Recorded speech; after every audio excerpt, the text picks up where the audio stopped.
নমস্কাৰ সকলোকে পুনৰবাৰ স্বাগতম জনালোঁ। আজি আমি আলোচনা কৰিবলৈ লৈছোঁ গাঁও পঞ্চায়তৰ সভাপতিজন নিৰ্বাচন কৰাৰ সময়ত আপোনালোকে কি বিশেষ কথাত গুৰুত্ব দিব লাগিব আৰু কি কথাত গুৰুত্ব নিদিলে ভৱিষ্যতে আপোনালোক বিপদত পৰিব, সেই সম্পৰ্কত আজি ভিডিঅ'টোৰ জৰিয়তে আপোনালোকক জনাব খুজিছোঁ।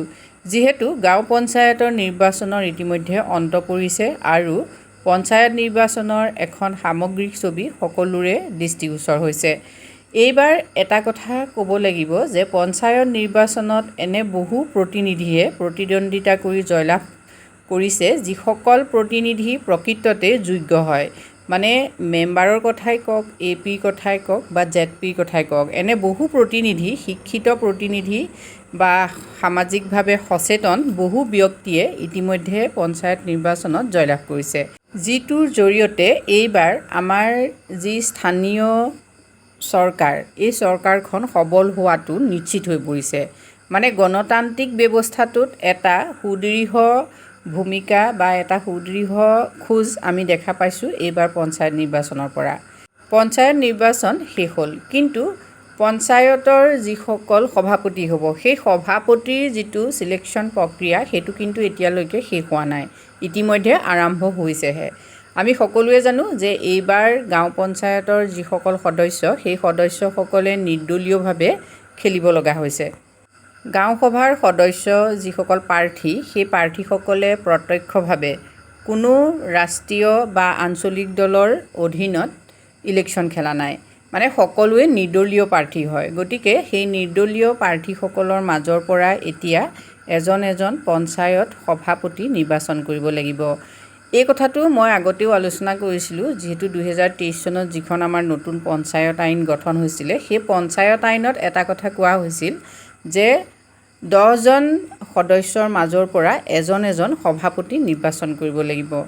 এতিয়া এই 10জন সদস্যৰ পৰা এজন সভাপতি যেতিয়া আপোনালোকে নিৰ্বাচন কৰিব, নিৰ্বাচন কৰাৰ সময়ত সকলোতকৈ গুৰুত্বপূৰ্ণ কথাটো হ'ল যে এজন সভাপতি পদৰ বাবে যিজনক আপোনালোকে নিৰ্বাচন কৰিব, সেইজনৰ প্ৰকৃততে যোগ্যতা আছেনে নাই, আপোনালোকে সেই কথাটো লক্ষ্য কৰিব। যিহেতু এখন পঞ্চায়তৰ সভাপতিজন মুৰব্বী হয়, সভাপতিজনে যিখিনি কাম কৰিব বা তেওঁৰ দায়িত্বত, তেওঁৰ পৰিচালনাত পঞ্চায়তখনে যিখিনি কাম কৰিব, সেই কামখিনিয়ে সেই অঞ্চলটোৰ সামগ্ৰিক উন্নতিক চিহ্নিত কৰিব।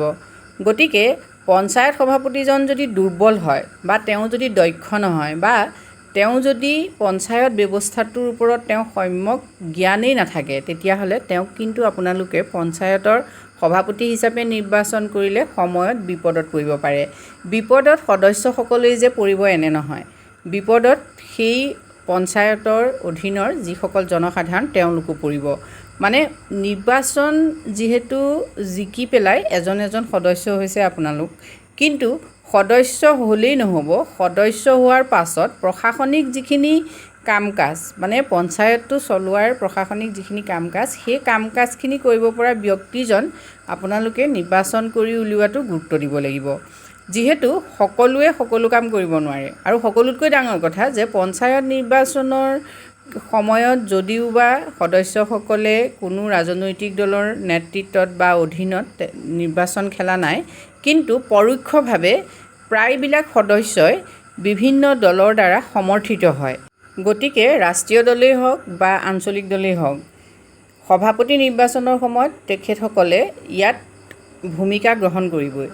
ধৰি ল'লোঁ এটা পঞ্চায়তত 10জন সদস্যৰ ভিতৰত 7জনেই বিজেপিৰ দলৰ সমৰ্থিত, আৰু তাৰে এজন ধৰি ল'লোঁ কংগ্ৰেছৰ দলৰ সমৰ্থিত, আৰু 2জন ধৰি ল'লোঁ আমি AGP দলৰ সমৰ্থিত, বা কোনোবা নিৰ্দলীয়ও থাকিব পাৰে, সেইটো বেলেগ কথা। কিন্তু ইয়াত সংখ্যাগৰিষ্ঠতা কোনে পাইছে? আমি যদি চাওঁ পঞ্চায়তখনত বিজেপিয়ে সংখ্যাগৰিষ্ঠতা পাইছে, তেতিয়া বিজেপি দলৰ সমৰ্থিত যিসকল মেম্বাৰ থাকিব, ইনডাইৰেক্টলি সমৰ্থিত, আপোনালোকে মন কৰিব, পৰোক্ষভাৱে সেই সমৰ্থিত মেম্বাৰসকলৰ মাজৰ পৰাই এজন যে সভাপতি হ'ব, সেইটো ক্ষেত্ৰত আপোনালোক নিশ্চিত হৈ থাকক।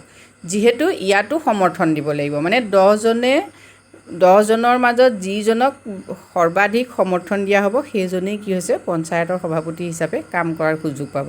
গতিকে সমৰ্থনটো সকলোতে লাগিব, মানে সংখ্যাগৰিষ্ঠতা সকলোতে লাগিব, কিন্তু এই সমৰ্থনৰ সময়ত প্ৰতিজন সদস্যই এটা কথাত সচেতন হ'ব যে কোনজন ব্যক্তিয়ে প্ৰকৃততে সভাপতিৰ দৰে এটা গধুৰ দায়িত্ব পালন কৰিব পাৰিব। সেই ক্ষেত্ৰত আপোনালোকে অনুসন্ধান কৰিব। সেইজন ব্যক্তিকহে আপোনালোকে সমৰ্থন কৰা উচিত যিজন ব্যক্তি সন্মুখৰ পৰা নেতৃত্ব দিয়াৰ ক্ষেত্ৰত পাৰ্গত হয়। আপোনালোকে ইচ্ছা কৰিলে বা দলে বিচাৰিলে বুলিয়েই যিকোনো এজন ব্যক্তিক আপোনালোকে সভাপতি পতাৰ ক্ষেত্ৰত সমৰ্থন নিদিব। যিহেতু যিকেইজন নিৰ্বাচিত হৈ গৈছে সেই নিৰ্বাচিত সদস্যসকলৰ হাততেই আছে গুৰুত্বপূৰ্ণ দায়িত্ব। মানে তেওঁলোকক কোনেও ইয়াত আচলতে প্ৰেছাৰাইজো কৰিব নোৱাৰে। মানে তেওঁলোকে ইচ্ছা কৰিলেই কি কৰিব পাৰে, এজন ভাল সভাপতি তেওঁলোকে পাতি ল'ব পাৰে আৰু সেই সভাপতিজনৰ অধীনত কাম কৰি তেওঁলোকে নিজৰ অঞ্চলটোৰ উন্নতি ঘটাব পাৰে। সভাপতি নিৰ্বাচনৰ ক্ষেত্ৰত যিহেতু সদস্যসকলৰ হাতত সুপ্ৰিম পাৱাৰ আছে, গতিকে এই পাৱাৰ আপোনালোকে এনেকৈ খটুৱাব যাতে এনে এজন সভাপতি আপোনাৰ পঞ্চায়তখনে লাভ কৰে যিজন সভাপতিৰ জৰিয়তে আপোনালোকে আপোনালোকৰ পঞ্চায়তখনক অসমৰ ভিতৰতে এখন শ্ৰেষ্ঠ পঞ্চায়ত হিচাপে গঢ়ি তুলিব পাৰে। সভাপতি নিৰ্বাচনে আপোনালোকক ভৱিষ্যতে তেতিয়াহে সহায় কৰিব। কিন্তু যদি আপোনালোকে যিকোনো ৰাজনৈতিক দলৰ স্বাৰ্থতেই হওক বা আপোনালোকৰ নিজৰ স্বাৰ্থৰ কথা চিন্তা কৰি যিকোনো এজন অক্ষম বুলি কৈছোঁ মই, যিজনে মানে কিছুমান কাম ধৰি লওক কৰিব নোৱাৰে, তেনেকুৱা ধৰণৰ এজন সভাপতি যদি আপোনালোকে পাতি দিয়ে তেতিয়াহ'লে ভৱিষ্যতে কিন্তু আপোনালোকে আপোনালোকৰ অঞ্চলটোৰ আৰ্থিক উন্নতিৰ ক্ষেত্ৰতেই হওক বা অন্যান্য সামগ্ৰিক যি উন্নতি সেই উন্নতি কৰাত অসুবিধা পাব। যিহেতু এইবাৰ আৰু এটা কথা আছে যে 2023 চনৰ যিখন নতুন পঞ্চায়ত আইন, সেই আইনত ইতিমধ্যে পঞ্চায়ত ব্যৱস্থাটোক আৰু শক্তিশালী কৰা হৈছে। মানে আমি দেখিছোঁ যে জিলা পৰিষদ বা আঞ্চলিক পৰিষদৰ পৰা বহুতো দায়িত্ব কৰ্তন কৰি পেলাই বা পাৱাৰ কৰ্তন কৰি পেলাই গাঁও পঞ্চায়তক দিয়া হৈছে। মানে গাঁও পঞ্চায়তৰ সভাপতিৰ এইবাৰ দায়িত্ব বহুত বেছি হয়, মানে বহুত পাৱাৰ আছে সভাপতিৰ হাতত। গতিকে সভাপতিজনৰ পাৱাৰ থাকিলে নহ'ব, তেওঁ সেই পাৱাৰটো চম্ভালি কাম কৰিবও পাৰিব লাগিব আৰু তেওঁৰ লগত থকা যিসকল সদস্য তেওঁলোককো কামত খটুৱাব পৰা হ'ব লাগিব। মানে নেতৃত্ব দিব পৰা এজন ব্যক্তিকহে আপোনালোকে সভাপতি হিচাপে সমৰ্থন কৰিব, নহ'লে কিন্তু ভৱিষ্যতে আপোনালোক বিপদত পৰিব। ইয়াৰ লগত আৰু এটা কথা আছে, বৰ্তমান অৱস্থালৈকে অসমত যিহেতু ডাবুল ইঞ্জিন চৰকাৰ আছিল, এতিয়া কিন্তু পঞ্চায়তৰ ফলাফল ঘোষণা হোৱাৰ পাছত দেখা গৈছে ত্ৰিবুল ইঞ্জিন চৰকাৰ চলিব অসমত। গতিকে আপোনালোকে সভাপতি নিৰ্বাচন কৰাৰ ক্ষেত্ৰত সেই কথাটো গুৰুত্ব দিব পাৰে। যিহেতু আঞ্চলিক দলেই হওক বা ৰাষ্ট্ৰীয় দলেই হওক, নেতৃত্বত কোন আছে সেইটো কিন্তু গুৰুত্বপূৰ্ণ হয়। অকল যে গাঁও পঞ্চায়তৰ সভাপতিকেই পুনৰ নিৰ্বাচন কৰিব লাগিব এনে নহয়। যিহেতু আঞ্চলিক পঞ্চায়তেই হওক বা জিলা পৰিষদৰো প্ৰেচিডেণ্টক আপোনালোকে চেয়াৰমেনক নিৰ্বাচন কৰিব লাগিব। গতিকে যিসকল নিৰ্বাচিত ইতিমধ্যে হৈছে সেই নিৰ্বাচিত সদস্যসকলে এই চেয়াৰপাৰ্চনেই হওক বা প্ৰেচিডেণ্টেই হওক, এখেতসকলক নিৰ্বাচন কৰাৰ ক্ষেত্ৰত অলপ কিন্তু গুৰুত্বপূৰ্ণ ভূমিকা পালন কৰিব লাগে। মানে তেখেতসকলে অলপ চাই চিতিহে এজন চেয়াৰপাৰ্চন বা সভাপতি নিৰ্বাচন কৰিব লাগে, যিজনৰ পৰা ভৱিষ্যতে পঞ্চায়তটোৱে বা জিলা পৰিষদখনে বা আঞ্চলিক পৰিষদখনে সুফল পাবলৈ সক্ষম হয়। আজি ভিডিঅ'টোৰ জৰিয়তে আমি আপোনালোকৰ বাবে এইখিনি কথা আলোচনা কৰিছোঁ। যদি আপোনালোকৰ ভাল লাগিছে কমেণ্ট কৰি জনাব, আৰু যদি আপোনালোকে কোনোবাই এই পঞ্চায়ত নিৰ্বাচনত ইতিমধ্যে জয়যুক্ত হৈছে তেতিয়াহ'লে কমেণ্ট কৰি জনাবলৈ নাপাহৰিব, আৰু ক'ৰ পৰা জয়যুক্ত হৈছে সেইটো উল্লেখ কৰিব। আজিলৈ ইমানেই, ধন্যবাদ।